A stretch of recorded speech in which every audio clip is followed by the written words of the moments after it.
Allez, salut à tous, c'est Matt, on se retrouve aujourd'hui pour notre vidéo du mercredi. J'espère que vous allez bien. Je pense que oui, vu la gueule du marché.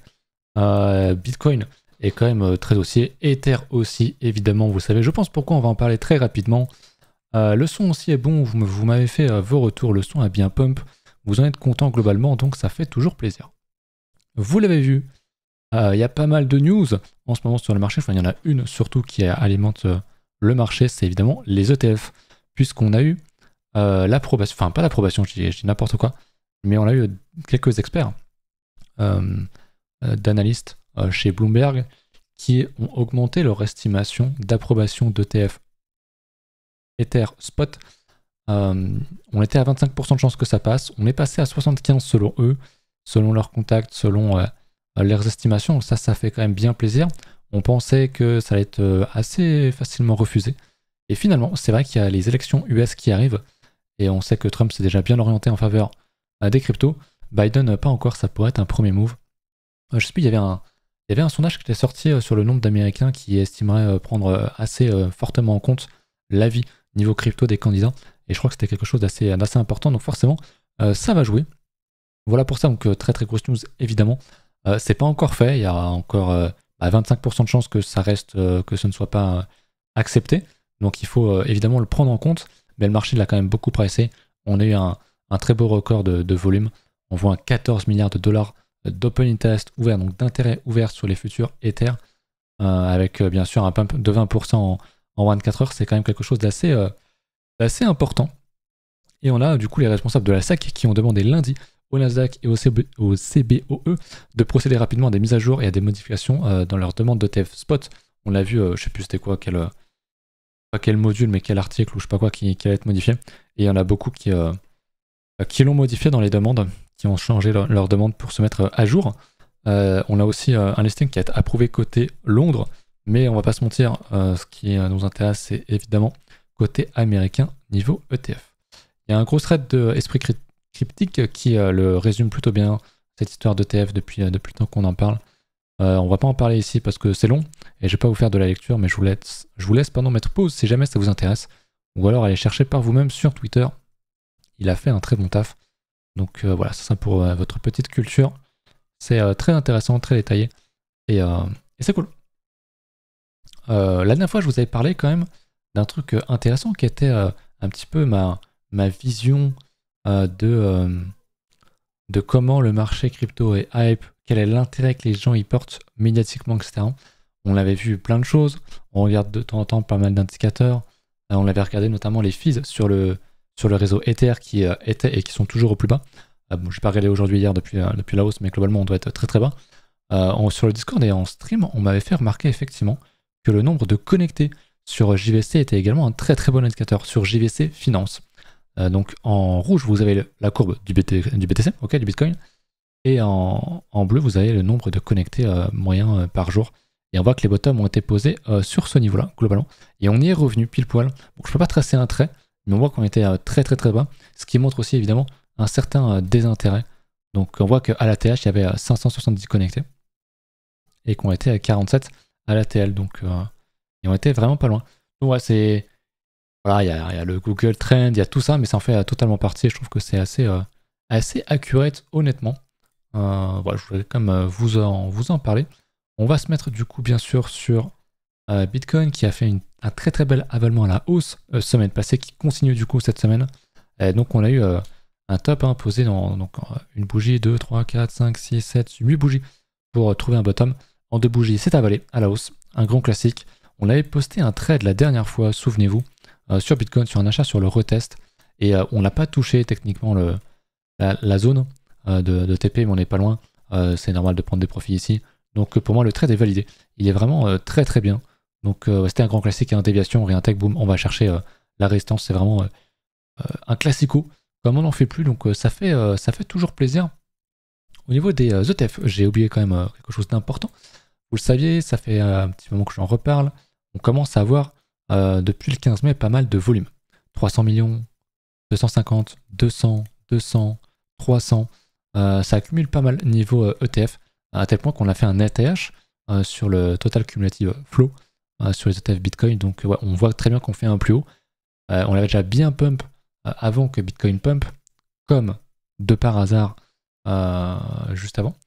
Et du coup, on fait un attache là où Bitcoin ne l'a pas encore fait. Donc, je ne serais pas étonné qu'on suive gentiment, si les ETF ne se mettent pas à vendre tout d'un coup, qu'on aille chercher d'ici quelques semaines un plus haut. Donc, un ATH sur Bitcoin, ce serait pas du tout improbable et qu'on aille définitivement casser ces 73 000 $. Bref, vous l'avez compris, je suis assez bullish. En même temps, c'est compliqué de ne pas l'être depuis quand même un petit temps.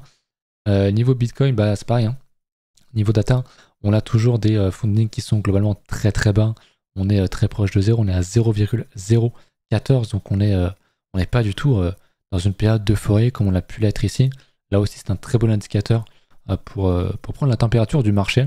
Ceci dit, le spread est repassé dans le positif, donc c'est pas grave en soi, mais on voit qu'on était quand même dans le négatif depuis très longtemps. On avait du funding négatif aussi, quasiment à zéro constamment, donc ça montrait bien qu'il y avait un désintérêt sur le marché, et je pense qu'il va revenir petit à petit. Voilà. Est-ce que j'ai autre chose à vous montrer sur ce plan-là? J'ai pas regardé les funding rates avant de lancer la vidéo. On va regarder ça ensemble. On est encore très bas, évidemment. On en avait un petit peu sur le PEP, mais en soi, on s'en fout un petit peu. Ce qui nous intéresse, par contre, ça va être la map des liquidations, puisque ce coup-ci, bah, on a quasiment du tout avaler. Hein. La dernière fois, je vous ai dit que c'était aussi un de mes gros arguments aussi, c'est qu'on avait vraiment un très très beau niveau à aller chercher au nord. On l'a quasiment bouffé, je pense. Ok, on a pris pas mal de niveaux. Et ici, on voit bien qu'il y avait quand même des gros niveaux. On a encore des gros niveaux, évidemment, à la TH. En dessous, il n'y a pas grand-chose. Donc pour moi, c'est validé. Hein. Le biais haussier est confirmé. Et c'est tant mieux. Voilà un petit peu pour ça. Est-ce que j'ai autre chose à montrer sur Bitcoin? Je crois pas. Donc on va passer sur Ethereum, comme disent les boomers. En hebdo, bon, la news ETF s'est faite un petit peu sentir. On est sur un petit 20% en hebdomadaire, ça fait plaisir. Une grosse baisse ravalée en une bougie. Un grand classique, hein. Souvenez-vous ce que je vous enseigne souvent, c'est que bon bah on monte souvent très très vite et le retracement se fait par vague, c'est long, on te redonne de faux espoirs, c'est long. Quand tu penses que tu as un bottom, on refait un plus bas. Et par contre, quand on monte, hop, on ravale tout ça en au moins moitié moins de temps. Et là, pour le coup, on l'a fait en quelques bougies en 3 jours. Donc c'est assez... c'est toujours impressionnant, mais en vrai, c'est un grand classique aussi. Je vous parlais de ces fameux niveaux que j'attendais qu'on casse pour être à nouveau bien aussi, pour confirmer la structure ici. Je voulais qu'on ait le niveau des 3300 $ qui casse, qu'on ait les 3700 $ aussi. Et ben, on l'a tout fait en 2 jours. Yes. merci la crypto. Donc ouais, très clairement, c'est très très très haussier. J'aime beaucoup ce qu'on a fait là. Je vais agrandir un petit peu cette zone.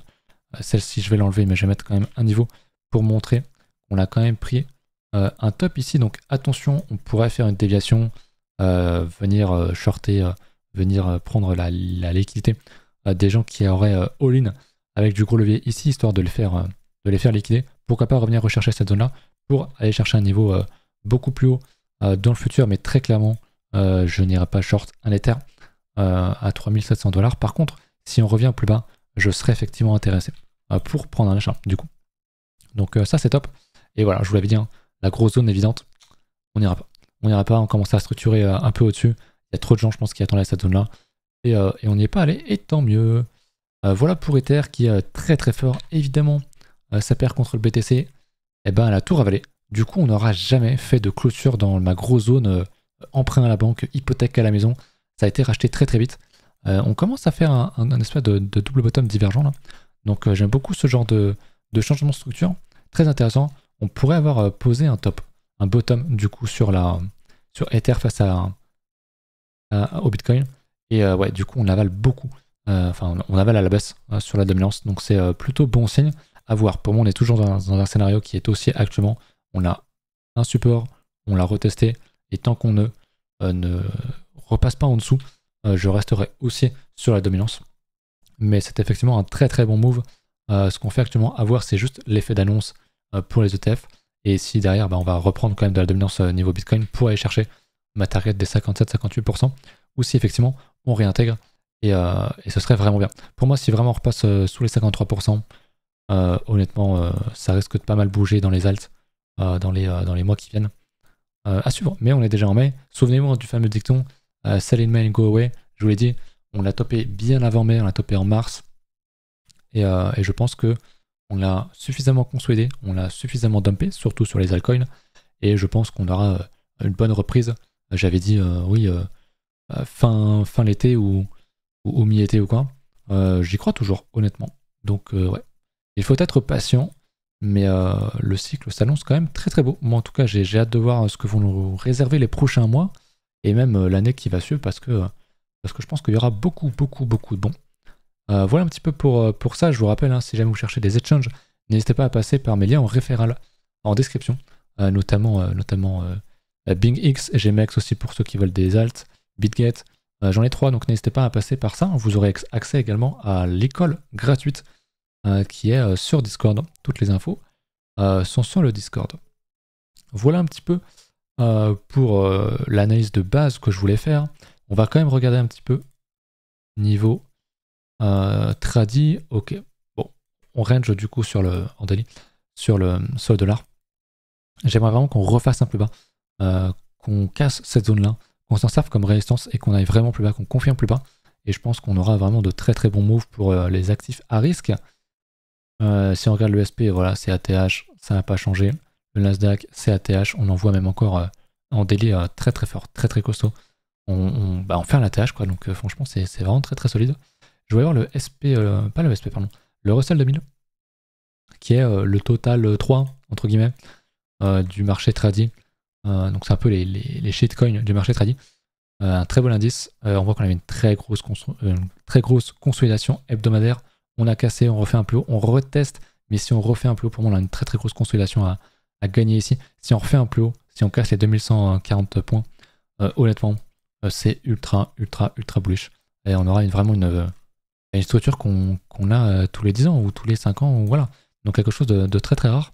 Et il faudra évidemment mettre des billes dedans, en tout cas comprendre que le marché est dans une autre dynamique et que c'est aussi intéressant pour les cryptos par extension. Voilà, il y a eu pas mal de mouvements sur le Gala. Je crois qu'il y a eu un hack de 200 millions ou de quelque chose comme ça. Les gens ont un peu paniqué, mais je crois que ça a ravalé. Si on regarde en 1 heure, voilà, c'était là l'annonce du hack. Voilà, beaucoup de liquidation des gens qui vendent. Et puis finalement, on avait même refait un plus haut par rapport à avant. Donc j'ai l'impression que la news a été totalement écartée. Souvent, quand il y a une news, il y a un effet immédiat sur le marché, mais c'est très vite corrigé. Et rien de sensationnel non plus. Je crois pas que vous m'ayez fait des propositions. Je regarde un petit peu. Pas de proposition d'alt de ce que je vois. Donc c'est pas grave. De toute façon, ça se voit aussi. Hein, je parlais d'indicateurs comme prise de température du marché. Les vues YouTube, le nombre de viewers sur Twitch aussi est un très très bon indicateur. On est sur des ATL en ce moment, je peux vous le dire. Je connais mes chiffres, on est sur des plus bas depuis quelques semaines. Donc c'est aussi ce qui me fait dire que c'est intéressant de poser des billes actuellement. Et ce ne sera pas tout le temps comme ça, donc on en profite avec grand plaisir. On est à 13 minutes de vidéo. Qu'est-ce qu'on pourrait regarder? Est-ce que j'ai des choses qui ont pété dans mon portefeuille, dans les choses que je suis? Je crois que pas spécialement. Le AEG, c'était pas trop mal. On l'a fait, hein, donc c'est de l'IA. Pour ceux qui sont intéressés, c'est évidemment, moi je suis très orienté dans les petites caps, dans les très très petites caps. Donc je vais pas avoir 30% de mon bag là-dedans, c'est évident. Il a quand même pris très cher hein, par rapport à là où je l'ai acheté. On l'a quand même pris à moins 80%, on est à moins 60 aujourd'hui. On a un très très beau doji hebdomadaire qui est en train de se faire avaler. Si dans la clôture de cette semaine, dans 4 jours, on confirme, on fait une clôture au-dessus du plus haut de la bougie ternaire, honnêtement, ce sera un très très bon move. Et je pense racheter, éventuellement renforcer le AEG, ça me semblerait pas trop mal. Je survole un petit peu le reste. Le C-Pool hein, qui est du RWA qui est très très solide. Là aussi on n'est pas trop mal. Typiquement le DCK est pareil, hein, un très beau TD9 en hebdomadaire, c'est très très rare. On le fait sur une très bonne zone avec un doji qu'on pourrait confirmer avaler à la hausse. Donc un des plus beaux, pour moi un des plus beaux setups. Le DCK qui est vraiment très très bien. GLD je le regarde mais ça me fait un peu rire. Le pauvre il galère. Mais on l'a sur un TD9, donc on verra bien ce que ça donne. Mais j'avais pas vu le Elisa qui avait fait une sacrée mèche, qui a tout ravalé. GFI qui est tellement costaud, putain. Ça aussi c'est du RW1, très très très très costaud. J'ai un truc qui prend un peu cher, c'est le Entangle. Alors j'en ai pas acheté, enfin j'en ai acheté. Mais vous voyez sur le graphe hein, que j'ai x100, x200, x Y, en fonction de là où je l'ai, par rapport au prix où je l'ai eu, lors de la seed, parce que j'ai pu participer à la seed, et j'en suis très content. Donc je suis encore largement dans le vert, hein, même si par rapport au x100, je suis en moins 50, moins 70. J'ai encore beaucoup de tokens qui sont lock, donc moi c'est un truc que je vais juste hold 1 an. Je vais avoir mes prochains tokens, je crois, fin d'été. Donc ça sera à suivre. Mais ce truc-là, s'il se reprend, qu'il revient chercher ces plus hauts-là, et voire même qu'il aille un peu plus haut d'ici la fin du bull run, ce qui est honnêtement largement possible, il y a moyen que je tape un très beau chiffre là-dessus. Donc on croise les doigts, et c'est cool. Mais pour l'instant, en soi, il n'y a pas de setup, enfin en tout cas pas en hebdomadaire. On est sur un TD7. Donc à voir si semaine pro ou la semaine d'après, si on fait pas un petit doji, une consolidation, pourquoi pas, qu'on irait casser en daily. On va suivre ça. On a un beau TD9 en daily. Mais bon, il est un peu n'importe où, un peu de manière random posé. Donc faudra voir ça un peu plus tard. Mais je vais suivre ça de près. On en reparlera éventuellement. Ah si, il y a le Ney. Le Ney qu'on avait acheté par là, hein, dans la consolidation là-dedans. Il avait pris très très cher au top du marché jusqu'à moins 84%. Il a tout ravalé, il est déjà en 600%. C'est vraiment une dinguerie, je sais pas ce qui s'est passé là-dessus. Pareil, c'est un shitcoin IA. J'avais bien fait de ne pas le vendre, de ne pas panic sell ici. Donc je suis assez content. Le Octa qui est très costaud aussi, c'est de l'IA. On l'avait acheté là-dedans. Le Sol, c'est du RWA, je crois, qui consolide gentiment. C'est le genre de conso où il faut s'intéresser un petit peu à ce qui se passe en daily, en hebdo. Parce que lui aussi, en hebdo, on voit bien qu'il a un doji. Et que si on le casse à la hausse cette semaine, ça pourrait être quelque chose de très intéressant. En daily, effectivement. Alors, on a un setup que j'aime beaucoup, qui est le double TD9. En plus, on pourrait faire un très beau double bottom si on confirme ceci. Donc, c'est à suivre. On va voir un petit peu ce qu'il en ressort. Mais on voit qu'on commence quand même à poser des structures sur les alts. Solana dit quoi? Solana très fort. Hein. Solana qui est venu rechercher son niveau en daily. Pareil, un beau TD9 dans le Vegas. On a quasi pu avoir un double. Et ouais, il a cassé sa structure, lui. Hein. Son gros range. Oups. Hop, il l'a cassé. Il est bien plus haut. Donc un repli, pour moi, s'achèterait totalement sur Solana. Même si, voilà, vous le savez, moi, j'irais pas acheter quelque chose qui a déjà fait ce genre de perf. En hebdomadaire, en tout cas en investissement. Par contre, pour prendre la tendance, pour prendre un trade, oui, totalement. Le Tipal est un de mes pires qui fait un plus bas. C'est de l'IA, gros shitcoin IA, c'est un launchpad IA. Donc on va voir comment ça se passe. On est sur un TD9. On va juste décaler ça. On va décaler les dessins, on s'en fout. À voir si on réintègre. Si on laisse finalement ici qu'une déviation, ça serait extrêmement beau sur un TD9. Et éventuellement, je pourrais même me repositionner dessus si jamais c'est le cas. Sinon, on va le laisser crever gentiment. Et le reste, on est pas trop mal. Ça range pas mal. Donc c'est cool. Vous avez parlé du DBC, ou alors c'était dans l'école. On l'avait, pareil, c'est de l'IA. Vous l'aurez compris, je suis très très orienté IA. C'est la plus grosse narrative de ce cycle, donc forcément, on en veut. Et on a une très belle résistance qui a cassé, qui agit maintenant comme support, et qui a l'air de bien être efficace. Pareil, TD9 au bottom, même double TD9. On réintègre le Vegas Daily, on repasse au-dessus. On est en train de casser des grosses résistances pour ceux qui sont team dernière confirmation. Donc ouais, quand on va casser ça, ce sera quelque chose d'assez haussier. Donc c'est cool, honnêtement, il y a un petit retournement sur le marché. J'avais dit, il suffisait d'être patient. On a toujours des phases, si je me remets sur le total 3. Hop. On ne peut pas avoir que des phases haussières. On a des gros dumps et au final, on voit que le bottom a été trouvé en 2 semaines, en 2-3 semaines. Donc rien de catastrophique. Et ici, pareil, très beau setup. On est en train de casser la résistance. On est en train de poser un double bottom. Ok, comme ceci. On est en train de poser une très belle structure. Donc c'est bien, c'est de bon augure, honnêtement, comme je le dis souvent. Et voilà, on monte. La tendance est toujours largement haussière. On a eu peur, mais au final, bon, il s'est pas passé grand chose. Hein. Je sais même pas combien est-ce qu'on a retracé. Si je mets un petit Fibo, que je me mets en linéaire, on s'est arrêté au 38.2, quasiment 50%. Pareil, hein, le fameux niveau à la fête, on ne retravaillera pas. Je l'avais dit depuis un moment, on va pas retester tous les niveaux partout, tout le temps. C'est beaucoup trop simple, beaucoup trop évident. Donc ouais, pour moi, il y a largement de quoi se réorienter sur les alts. Pour ceux qui avaient peur, pour ceux qui étaient sortis, qui voulaient attendre, qui voulaient pas hold ou quoi, pour moi, on a des signaux de retournement et des signaux qui nous disent là, ça peut être intéressant de se repositionner pour les prochains mois, très clairement sur les alts. Donc voilà. C'est mon avis, évidemment, comme d'habitude, ce n'est pas un conseil en investissement, je vous dis ce que je fais globalement, je vous dis ce que je pense, je vous donne mes billets. Des fois, je vous dis, soit ça monte, soit ça descend. C'est assez rare quand même, honnêtement. Quand j'ai un biais, je le partage très franchement. Parce que c'est bien, c'est important d'avoir un biais. Sinon, tu fais jamais rien. En fait, le simple fait d'investir, d'acheter, c'est un biais. Parce que tu penses que ça va monter naturellement. Mais faut pas rester non plus enfermé dans ces biais. Ad vitam aeternam. Mais c'est pas mal. Le link, tiens, qui est très très beau en général. Qui nous a refait une petite déviation ici. Avec un bottom sur un TD9 pour l'instant. C'est pas mal, on va zoomer un petit peu en daily. Et dans un très gros range, lui. Tout ça, on va pouvoir le dégager.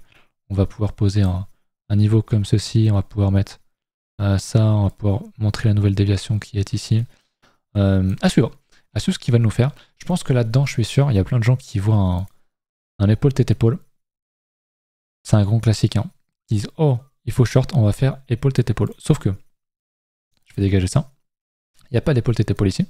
Tout simplement parce qu'on ne l'a pas confirmé. On n'a pas cassé. Déjà ici. Et il faut la cassure pour dire que c'est une épaule tête épaule.